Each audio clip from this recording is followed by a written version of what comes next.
السلام علیکم ورحمۃ اللہ وبرکاتہ۔ ایک نئی ویڈیو کے ساتھ آپ کی خدمت میں حاضر ہیں۔ آج کا جو ہمارا سبق ہے لفظ قوف ہے۔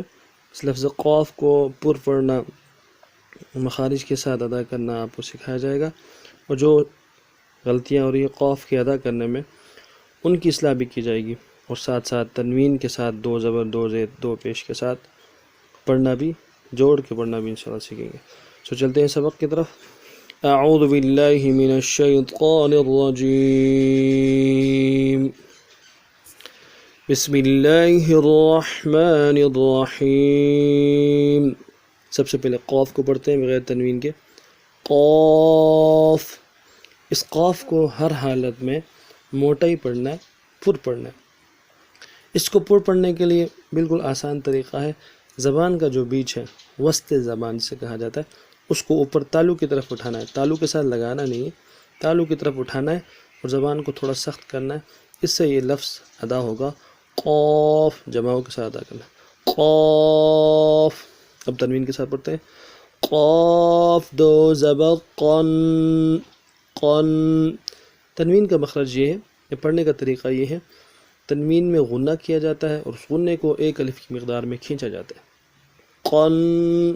پھر سماعت فرمائیں، قاف دو زبر قن، قن، قاف دو زبر قن، قاف دو زیر قن، قن۔ زیر کی حالت میں بھی قاف کو موٹا پڑھیں گے، پر پڑھیں گے۔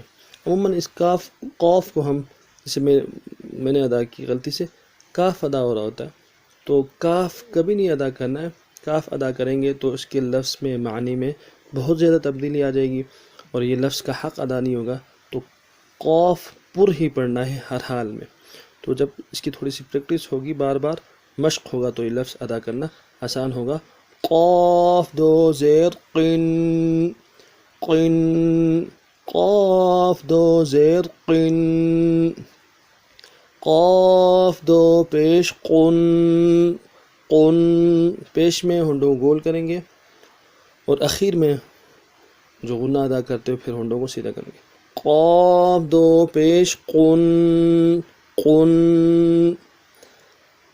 وہاں پڑھیں گے پھر قن، قن، قن۔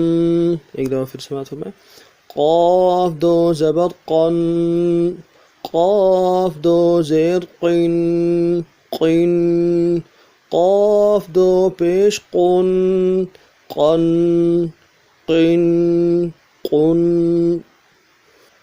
اب تینوں کو ایک ساتھ پڑھتے ہیں، قن، قن، قن۔